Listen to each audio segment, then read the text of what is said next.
Doc Loves the Kids, a local Kitsap County nonprofit organization established in 2015, whose mission is to provide activities, programs, and community support for at-risk youth. They put the U in community. Doc Loves the Kids.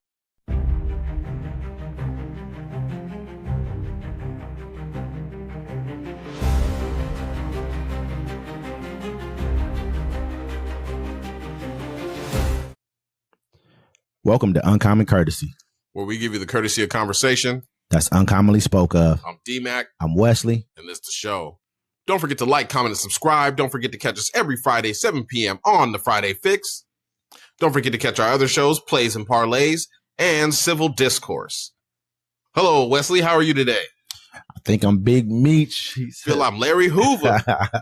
No, definitely, man. No, things are good, man, right now. You know, I mean, we live in a chaotic society, man. We all know every day there'll be some kind of a news going on about our so-called, what is he, 47? Was he 47th president? Is he? No, I think he's 45, 47. That's 45, what he is. 47. Yeah, okay. About the 47th resident. He's the last president. Of the White House, I guess. But we can definitely say that things are a little bit brighter in some aspects as well. Yeah. Trump commutes sentence of former Gangster Disciple leader Larry Hoover. President Trump on Wednesday commuted the sentence of notorious former Chicago street gang leader Larry Hoover, who was serving multiple life sentences in federal prison. Hoover, 74, the co-founder of the Chicago gang Gangster Disciples, was already serving a 200-year sentence on state charges in Illinois for the 1973 murder of a 19-year-old neighborhood drug dealer, William Pookie Young, when he was convicted of federal charges in 1997 and sentenced to 6 life terms.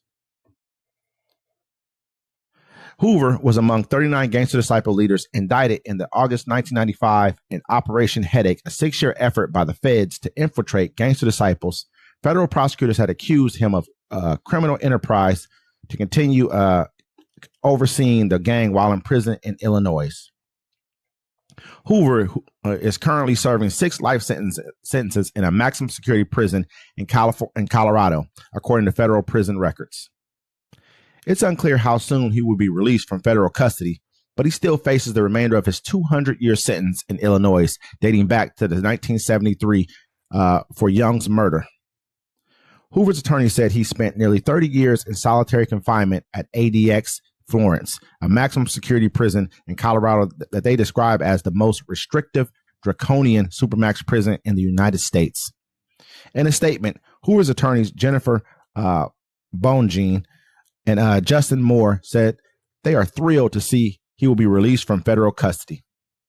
The courts have demonstrated complete unwillingness to consider Mr. Hoover's considerable growth and complete rehabilitation. Despite the court's unwillingness to do the right thing, Mr. Hoover has been able to keep his voice alive through the incredible work of many advocates and supporters. Thankfully, Mr. Hoover's pleas were heard by President Trump, who took action to deliver justice for Mr. Hoover.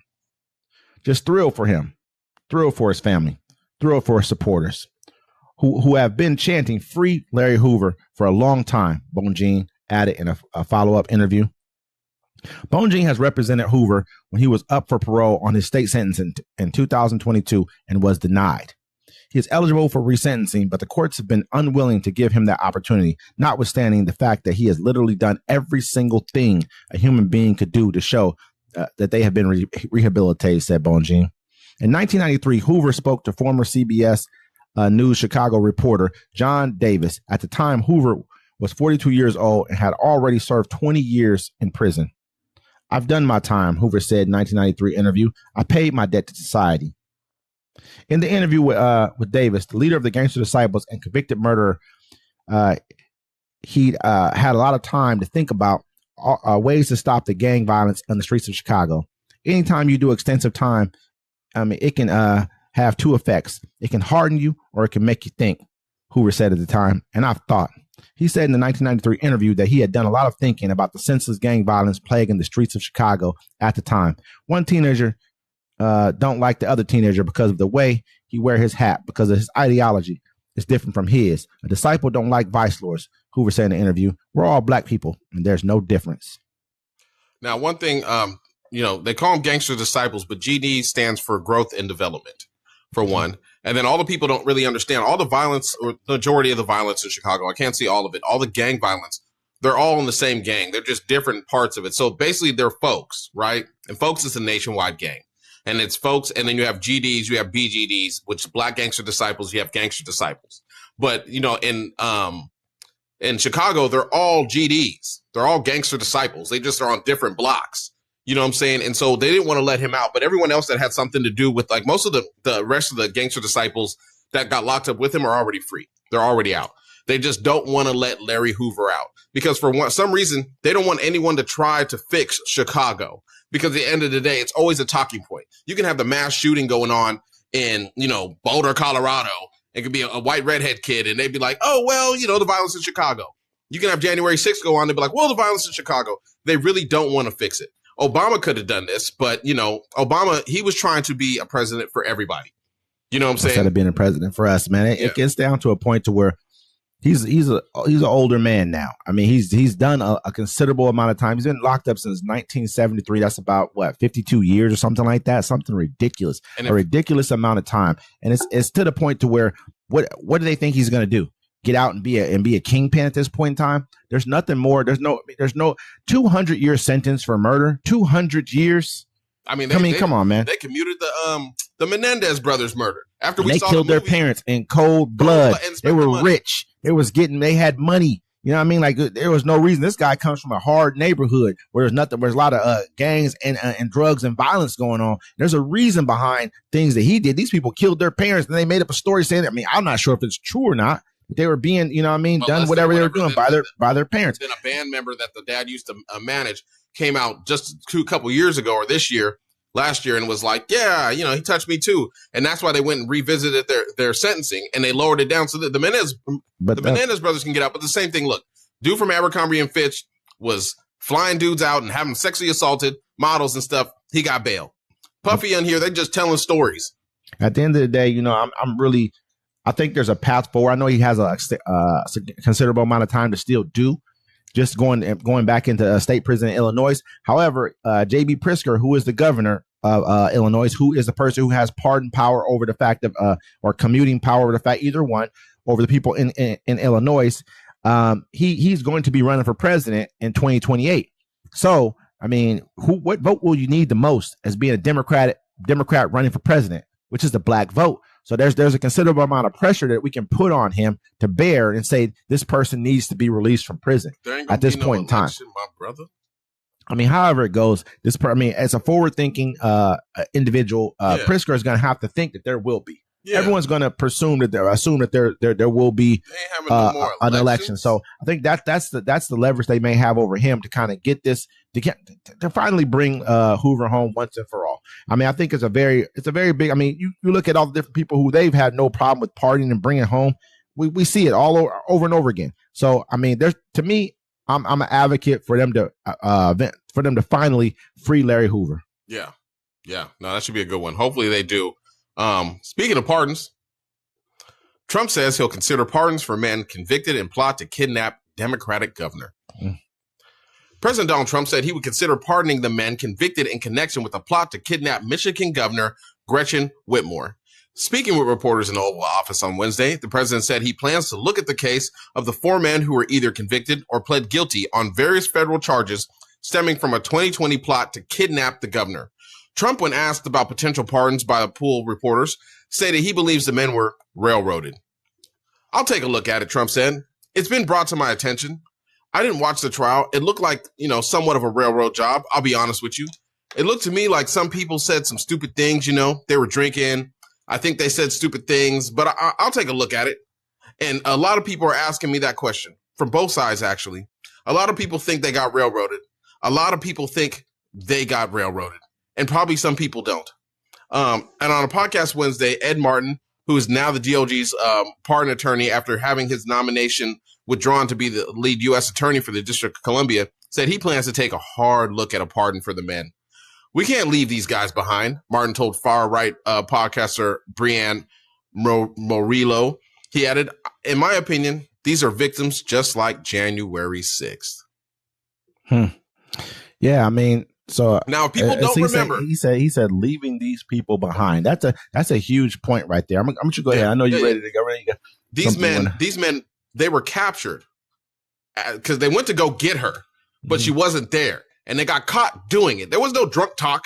They went to go do it. They plotted to kidnap them. Didn't they have some FBI agents embedded in the those guys as well too? I believe they did. This is why everyone's saying this was like, oh, this was a setup, blah blah blah. And people, if you're not being talked into doing something, you're already planning on doing it. If someone can say, yeah, you should do that, and you do it, it was in you to do it. Yeah, well, I think that's kind of like, with T.I. with the case with the guns, right? His bodyguard went to go get the guns, but his bodyguard was buying them from an FBI agent. Mm-hmm. You know what I'm saying? It's always an FBI agent that's, suggesting. That's how they catch most domestic terrorists or terrorists here. They'd be like, oh, they get around them and be like, you know what? You should blow that up. And they'd be like, yeah, I wish I had some C4 to do it. They'd be like, I got you, homie. You know what I'm saying? It's mostly, that's how it usually happens. But these people went to go over an election. They went to go kidnap this woman, the governor of Michigan. Yep. And think what they're going to do to her. They're probably going to essay her, you know what I'm saying, ask for a ransom and probably kill her. Probably not even a ransom. They were going to do it. These men are guilty as hell. You know what I'm saying? But he's like, hey, we can't leave that behind. He's not leaving anybody behind that has anything to do with the far right movement. You know what I'm saying? Why not? If I have the power, I'm letting all my soldiers out. That's all he's doing, really. I mean, he's basically just getting loyalists. When you look at it, man, look at the people that he's pardoning, like the Grizzlies. Everyone, these are people who have gone to banquets and gone to dinners that he's had and spent $1 million to go to dinners. And all of a sudden, their kids out of jail. You know what I mean? It's crazy to me. These are people who are paying basically to be let out of jail, and he's doing it. He's doing all this corruption right in front of everyone's face, and no one's saying anything. I thought he was here to drain the swamp. When you become the swamp, is it corruption? You're talking about, yeah, it's definitely corruption. It's 110% corruption. Think about this, Wes. Rich people have been paying to get their kids out of jail for years. I believe it. So what's the problem with him doing it? Think about the kid in Texas. I believe it. They said he had influenza or something like that because he was driving drunk. He was like 16, 17. He was driving drunk, crashed the car, killed 3 people, right? And he was drunk. And then the judge, the parents paid the judge off. And the judge was like, well, he has the influenza thing. They said this where he's too rich to know better. So they let him go, put him on probation where he couldn't drink. He got caught drinking again. They tried to put him in jail. And then him and the mama, she emptied out the bank account and dipped to Mexico. Was like, haha, you'll never catch me. And then they caught him in Mexico because they were still being fucking arrogant pricks. Excuse my language. I mean, you look at it. They got this guy, Trevor Milton, the founder of Nikola Electric Vehicle Company. Milton, who was pardoned by Trump on March 27, donated nearly $2 million toward the president's reelection efforts last year, including $920,000 to Trump 47 Political Action Committee. You got Imad Zuburi. On March 28, Trump commuted the sentence of the venture capitalist and major political donor who was sentenced to 12 years in prison for violating campaign finance and tax laws and obstructing an investigation into Trump's 2017 inaugural committee. He donated $800,000. Michael Flory, a Nevada Republican who was pardoned on April 23rd. Flory was awaiting sentencing on federal charges that she took money earmarked for a statue to honor a slain police officer and use it for personal expenses, including plastic surgery. You got Rod Blagojevich. I mean, you got so many people on here that he's just pardoning and letting out once they give him a little bit of money. I mean, yes, it's corruption, man. This has been the corruption is just rampant, and through this administration, man. He's took the plane, $400 million plane, got all these business deals done, and all over the world. $2 billion to renovate. Got all these business deals. I mean, he already paid for 2 Boeing planes to be. I mean, we already paid for 2 Boeing Air Force Ones to be made last time he was in office. So those are going to be getting finished, and he's got this new plane, but that plane's going with him. Gucci need to go holler at him, get Pooh Shiesty out quicker. They're paying. We're about to pay $2 billion for a plane that he gets to keep. Free Fetty Wap. Oh my goodness, man! If you guys, I mean, this is all they're gonna do is say, well, this person did this, this person did that. In reality, man, y'all talked about Hunter Biden so bad, and y'all talked about everyone else so bad. You guys really don't have any real moral standing to talk about anyone. Of course man. Not. It's just the very worst of the worst, man. This dude is the most blatant. He disregards every American law, and y'all don't care. Y'all make an excuse for him because in reality, y'all don't really have any morality. You love the fact of the negative things he says about people who you do not like. And most of them are people of color, and most of them are people who you feel like should not be in this country. That's what it's really about, he ran off hate and corruption. I mean, the man got 34 felonies. Think about it. I got 34 felonies. I was about to go to jail for the rest of my life, but I won. So while I'm winning, I'm going to take my victory lap, collect my dough, and do what I want to do. Billions. Y'all talked about, you was the only one lost money. Look at what he's doing right now. This you cannot lose money being president, buddy. It's impossible. He didn't lose money last time. He gained a lot. This time he just figured, I'm taking everything. I'm about to put he had a crypto thing. He just made like $400 million. This is crazy, I keep telling people, look, you need to buy guns while they're still letting you buy guns and ammo. Because the whole thing with Democrats and stuff, like even here in Washington where we stay, they're trying to make it where you have to take classes and get a permit to own a gun. You know what I'm saying? So when it comes around and we're supposed to have this election where the Republicans are going to try to put up a new candidate and the Democrats are, and he's going to be like, I ain't leaving. And then they're going to call Martin, they're going to have everything in place so he ain't got to leave. You're going to realize how stupid you are. You know what I'm saying? You gave up your country. Don't care. They want him to be a king. He will be. Think about it, because they had a choice. They were like, hey, we can vote for the old white dude or we vote for the black lady. And people are like, I ain't voting for that black lady. And that's what it is. So, I mean, America's gone. They're going to change the name to something else. Everybody get ready for that. I'm just saying, look, and he's not leaving. And go back to he the names everything after himself. And to go back to the topic, he's not letting his troops fall behind. That's a real leader right there. I like that's what I would Whitmer. do. Everybody that was thinking they did. I like Gretchen Whitmer. She was a very, very good. Was it Gretchen Whitmer? Was she the? Yeah, she was the governor at the time. I mean, solid, man. If you ever know anything about Gretchen, man, I call her Big Gretch up there. They made a whole rap about her and everything like that. She's a solid. I mean, really, I would love to have seen Gretchen run for president, man. She's just real. Like her whole attitude is real. The fact of the matter, they didn't want her in there because she has that kind of swag to her. She's actually seems like a good person, but that's life. Yeah. Well, I'm just saying, like, for me, I ain't gonna leave my soldiers behind either. It's what you're supposed to do. Absolutely. I won the battle. Hopefully, Democrats too weak. Take suit. They lost their turn. It's over. Absurd. Judges blast Trump executive order targeting top law firm. A federal judge on Tuesday angrily tore into President Donald Trump's executive order targeting the top law firm Wilmer Hale and struck down the entire order as unconstitutional. The cornerstone of American system of justice is an independent judiciary and an independent bar willing to tackle unpopular cases, however daunting. The founding fathers knew this, wrote Judge Richard Leon in the scathing exclamation point field opinion in U.S. District Court in Washington, D.C. To let Trump's order stand, Leon wrote, would be unfaithful to the judgment and vision of the founding fathers. The judge, who was appointed to the federal bench by former President George W. Bush, suffused his 73-page order with a tone of open fury rarely seen in judicial pronouncements.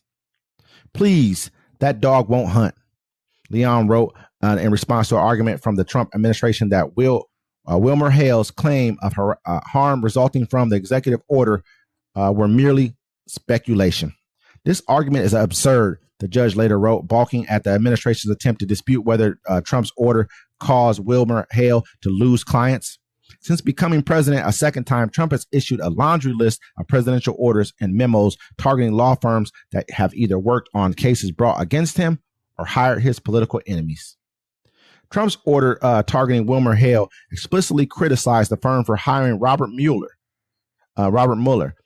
who served as Department of Justice special counsel and oversaw a probe of possible coordination between Trump's 2016 presidential campaign and Russia. As part of the order, Trump instructed the U.S. Attorney General to suspend security clearances for firms' lawyers who commanded federal agencies' heads to terminate Wilmer Hale's government contracts. Trump's order also barred Wilmer Hale employees from entering U.S. government buildings and prohibited federal agencies from hiring the firm's lawyers. The law firm sued in late March, calling the order an unprecedented assault on the foundations of the judicial system and seeking to have it invalidated. The court decision to permanently block the unlawful executive order in its entirety strongly affirms our foundational constitutional right and those of our clients, Wilmer Hale said in a statement after Leon's ruling Tuesday afternoon. We remain proud to defend our firm, our people, and our clients. Yo, he told everybody, they said, look, if Donald Trump wins, he's on a revenge tour. Everyone's like, I'm with it. And some people are like, no, he's not going to do it. I believe him. And all he's been doing is getting revenge. Think about it. He put Elon Musk in charge of Doge, right? And Elon Musk went to all the government departments and he shrunk them and got fired all the people that were investigating him for his businesses. Donald Trump is like, yo, I'm back in power. I'm going to get that money off you lawyers. I'm going to free my people. You know what I'm saying? I'm going to go after all my political people that were attacking me. I'm taking away your security detail. Die in silence. You know what I'm saying? Like, I mean, I can't be mad at Teflon Don. That's what I'm calling him now. He ain't president. He's Teflon Don. You know, we got to get with people. We have to adjust and get with the times. When you realize that we're in a dictatorship, then you'll understand what kind of world we live in. When you understand, this is a mob boss. This man got 34 felonies and still got to be president of the United States. This man he has to pay money for sexual assault he did to a woman, and he still gets to be president of the United States. This man got many pictures with blah, blah, blah, the man on the island we shall not name, with children in his lap, and he still got to be president. You got to realize, 89 million people like that shit. It's like 77. He got like 77 million people vote from this last time. Ooh, 77 million. Less. I'm just making sure but it's understandable. He won the presidency 2 times now. Supposedly. So, but basically what I'm looking at right here is the fact that he has taken the presidential pen and used it against people who did not support what he did. And that to the point of their detriment. They should be able to sue him basically for what he did. He basically said that, hey, if you hire any of their lawyers or you work with them and you're in the federal government, you have federal contracts, I'm taking your federal contracts from you. So imagine how many clients they lost. That's what was happening to them. They were losing clients. Clients like, hey, we can't even deal with you. The president's after you. We're not messing with you no more. Because they took on a job that said, hey, let's investigate this person to see what's going on. That was a job for them. They didn't ask for the job. Even if they did ask for it, it's a job. Someone saying something happened, and obviously things did happen. Trump you see how corrupt he's been. So basically what he can do now is seek retribution against anyone he feels wronged him or he don't like what they're doing. He's been doing it to everybody. Look, he's talking to Apple. I don't want you to build this over here, build it over here, or this will happen to you. Do this. I mean, wait a minute. Who else was he talking to? I mean, he told Walmart, hey, you better eat those tariffs or this, that, and the third. Hey, I thought the tariffs was supposed to. You better not post them prices on them tariffs on your website. Yeah. This is what the president has to be. This is what the president's seat has become. Look, the executive Teflon Don does Teflon things. Check it out. Look, it ain't corruption. This is the new norm. How long? Why are we going to keep sitting here? I'm not you particularly, but all the news and stuff. Oh, it's corruption. No, it's the new norm. You want to know why? Because corruption gets stopped. Corruption gets questioned. Corruption gets taken up to the court, and it gets put down where it needs to be put down. They ain't doing nothing. Everyone's too scared to do something. People are feared. They don't want to do nothing. So this is the new norm. We live in a corrupt system. It was corrupt before. We black. We know the corruption. We see it. You know what I'm saying? They don't give Tommy the same time they give Tyrone, unless it's drugs. But this is what it is. Even then, they don't give him the same time. You know what I'm saying? Teflon Don's going in. He's like, he got rid of all of them. He's like, oh, yeah, we're going to take foreign bribes. They were like, hey, you sold that. You took that gold from Egypt. Oh, don't worry. Y'all fired. I can keep my gold. You know what I'm saying? He don't care. Yeah, we live in a totally different America at this point in time. People can say, I mean, I've listened to so many of you guys talk about draining the swamp when now you are the swamp. Everything that you're doing, that's what the swamp is all about now. It's everything that you guys have going on. This is the worst form of corruption or just blatant corruption I've ever seen in a White House ever in my life. Beautiful. And I'm sure, I mean, even when you got Tucker Carlson calling out and Sean Ryan calling this stuff out, I mean, you know that this got to be something. If you got your own people who are I wouldn't even call them conservative. They're just, they're right leaning, heavily, far right leaning, and they're calling you corrupt. Even so somebody got to tell the truth. And check it out. They're trying to say that, you know, there's an article in here. I was going to read it. I'm reading it. They're saying the White House Trump and them asked for the plane. And they'd be like, I'm going to need that plane. You know what I'm saying? So, I mean, sense. I'm with it, man. Teflon Don doing a number on America. And I'm just here for it because I said it all before. And I'm going to say it again. Until America does right by the foundational black Americans that help save it, it will continue to crumble. And if they don't do right, I hope Donald Trump gets elected and he finishes the job he started in the beginning by destroying us quickly. Speaking of destroying you, Trump administration sets quota to arrest 3,000 people a day in anti-immigration agenda. The Trump administration has set an aggressive new goal in its anti-immigration agenda, demanding that federal agents arrest 3,000 people a day, or more than 1 million in a year. The new target triples arrest figures from earlier this year, was delivered to immigration and customs enforcement leaders by Stephen Miller. The White House Deputy Chief of Staff and Christine Noem, Department of Homeland Security, in a strained meeting last week. The intense meeting, first reported by Axis and confirmed by The Guardian, involved ICE officials from enforcement and removal operations and Homeland Security investigations. Both separate offices with DHS, ERO, is in charge of immigration enforcement, including arrest, detention, and deportation, while HSI typically focus on investigation transnational crime, such as drug trafficking, human smuggling, and the spread of online child abuse. The 21 May meeting in Washington, D.C. is the latest example of the increased pressure being placed on officials nationwide to increase the number of arrests of immigrants as the administration doubles down on its anti-immigration agenda. Now, they shot a little piece of it in Tennessee, right? Where they were, and I have video too. I could probably put it up there where there was a road. I think it was in Texas. They took the road and they pulled everybody over. All the white people got to go. But if you look brown of any kind of sorts, they pulled you over. They made you get out the cars, checked everybody. Dude's like, yo, they're putting up tape so people couldn't film them doing it. You know what I'm saying? I said this before on the show when I talked about it, bro. It's embarrassing because he said he's going to get rid of 20 million migrants, right? And right now, all they're doing is catching people at work and going to the court hearings. The people that are trying to do it legally. Mm-hmm. So now he has to ramp it up because somebody's going to question him about it. So 3,000 a month or a day, they're pulling everyone black, brown over constantly. I tell my kids all the time, stay with your IDs on you because you just never know. Now they're trying to get law enforcement in there, local law enforcement. Local law enforcement is like, you're going to make our communities less safer because we're going to be on the side doing things. It just doesn't make sense. 3,000 people a day. I mean, don't get me wrong. I mean, and that adds up. That's 90,000 people a month. That's over, when you start getting there, that's over 1 million people in 1 year. That's pretty much what kind of numbers he's been talking about anyways. Now, listen to the fine words. My bad. I'm going to let you finish. Listen to the fine words. He didn't say deportations. He said arrest. I need 3,000 arrests a day. It don't matter if you're legal or not legal. I need these people arrested. Period. Yeah, I mean, he's not even there. So that just said that's a broad stroke right there. That's pretty much leaving everybody who he could perceive to be. I mean, there's some cases that we've seen here where they'll have people who are European of European descent who are detained as well. But the broad majority, I would say probably 98% of the people who are being detained are people of color. And that's something that we should be very, very cautious of in this country because we understand where those things already go.